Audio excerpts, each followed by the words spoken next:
YouTube channel நேயர்களுக்கு அன்பு வணக்கம். நான் உங்கள் ராச தமிழன். வணக்கம் கவிஞர் அவர்களே. வணக்கம். எனக்கு ஒரே குழப்பமா இருக்கு. என்னன்னு பார்த்தோம் அப்படின்னா ஒரே குழப்பம், கன்ஃபியூஸா இருக்கு. அதை நீங்க தான் வந்து கிளியர் பண்ணணும். என்ன உங்களுக்கு கன்ஃபியூஷன்? உங்களுக்கு சாதாரணமா ஒரு குழப்பமே வராது. ஒரு பயங்கரமான ஒரு ஸ்டெடியான ஆள் தானே நீங்க. வரும், யானைக்கு வழி இருக்கும்.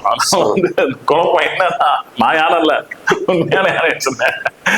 அதாவது குழப்பம் என்ன அப்படின்னா, அதாவது ஜனாதிபதி, துணை ஜனாதிபதி தேர்தல் வருது இல்ல?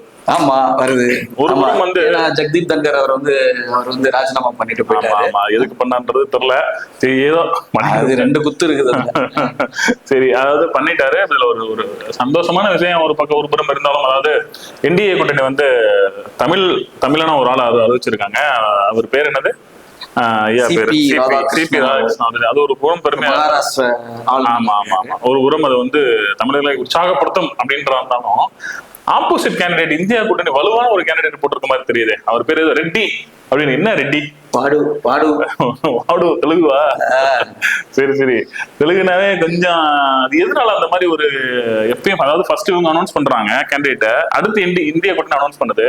இதுல ஏதோ ஒரு கன்ஃபியூஷன் இருக்க மாதிரி தெரியுது. அது என்னன்னு கொஞ்சம் கிளியர் பண்ணுங்க. கன்ஃபியூஷன் மட்டும் இல்ல, இவங்க எல்லாத்தையும் கவுக்குறதுக்காண்டி இந்த வேலையை பாக்குறாங்க. எப்படின்னு கேட்டீங்கன்னா, யாரு கவுக்குறாங்க?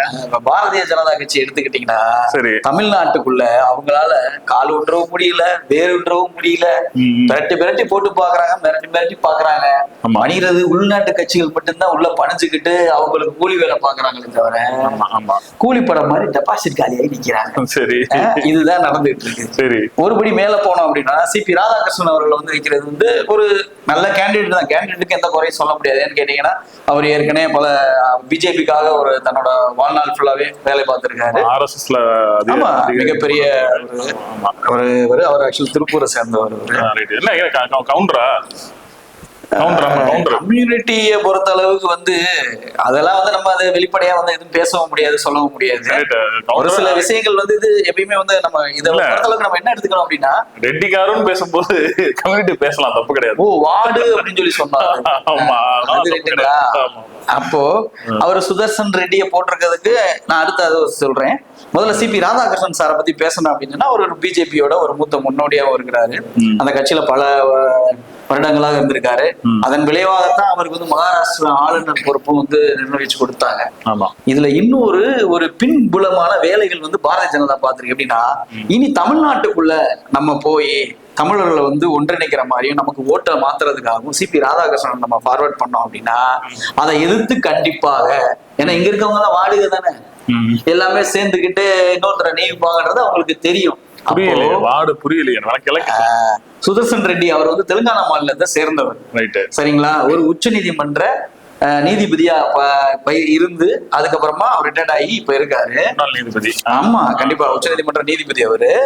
அவரை கொண்டு வந்தோம் அப்படின்னா, பாரதிய ஜனதாவுக்கு இப்போதைக்கு சப்போர்ட் பண்ணிட்டு இருக்காங்க. அங்க பொறுத்த அளவுக்கு பாத்தீங்கன்னா, அந்த நாடாளுமன்றத்துல அந்த சப்போர்ட் பண்ற எம்பிஸ் யாருன்னு கேட்டீங்கன்னா, திரு சந்திரபாபு நாயுடு காரு இருக்காரு இல்லையா, காரு, அவரோட இருக்கிற எம்எல்ஏக்களும் எம்பிக்களும் சப்போர்ட் பண்ணிட்டு இருக்கிறதுல இன்னைக்கு வந்து கொஞ்சம் பெரும்பான்மையான விஷயங்கள் வந்து பிஜேபி ஆனது செய்யணும். அவங்க இந்திய கூட்டணியோட இருக்காங்க.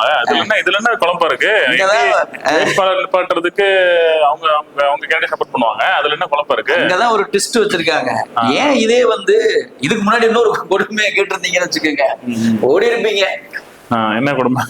திமுகல இருந்து ஒரு 2 பேரை நாமினேட் பண்ணாங்க. யாரு நினைக்கிறீங்க? திருச்சி சிவா அவர்கள் இன்னொருத்தரையும் பண்ணாங்க இந்தியா கூட்டணி. ஆமா, ஓகே ஓகே. அதாவது விருப்பமனு கேட்டு, சரி ரைட்டு, வெளியே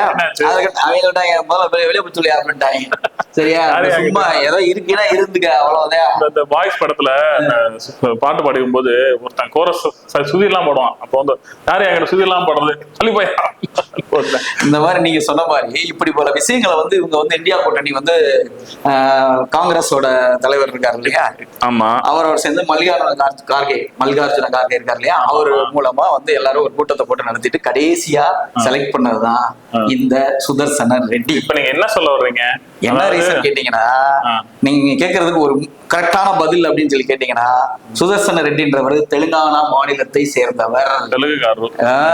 கவுகாத்தியில வந்து பாத்தீங்கன்னா அந்த உயர் நீதிமன்றத்திலயும் உச்ச நீதிமன்றத்திலயும் அவர் வந்து பணியாற்றி இருக்காரு. சோ இவரை நம்ம கொண்டு வந்து நிறுத்தினா அவங்களோடது குடியரசுத் தலைவர் வேட்பாளர் குறித்து போறது கிடையாது.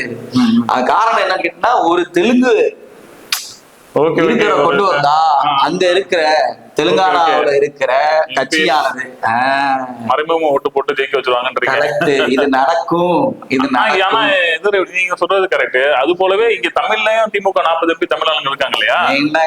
மாத்தி போட மாட்டாங்களா? என்ன தம்பி, யாரங்க தமிழ்னு சொல்றீங்க? எத்தனை எம்எல்ஏ தமிழா இருக்காங்க, எத்தனை MP தமிழா இருக்காங்க? கொஞ்சம் விரல் விட்டு சொல்லுங்க. நான் என்ன சொல்றேன், திமுகன்றது தமிழ் கட்சி இல்லையா? அதோட 40 MP வந்து இப்ப தமிழால் நீங்க சொல்வது தெலுங்கு நிப்பாட்டுறாங்க, தெலுங்கான வந்து சப்போர்ட் பண்ண போறாங்கன்ற நான் சொல்ற அந்த கான்செப்ட, அதே மாதிரி தமிழ் ஆளுங்க, தமிழ் திராவிட முன்னேற்ற தமிழ் எம்பிஸும் வீடு கொண்டு எழுந்து மறைமுகமா சிபி சப்போர்ட் என்ன அதுவும் நடக்கலாம் இல்லையா? ஏன் தம்பி இப்படி நீங்க கொஞ்சம் கூட யோசிக்கலன்னு நினைக்கிறேன். இது திராவிட நாடு தம்பி, இதெல்லாம் மொழி வாரியான மாநிலம், இது மட்டும் தான் திராவிட. அப்ப நீ ஆல்ரெடி நீங்க சொல்றது போல நம்ம முதல்வர் வந்து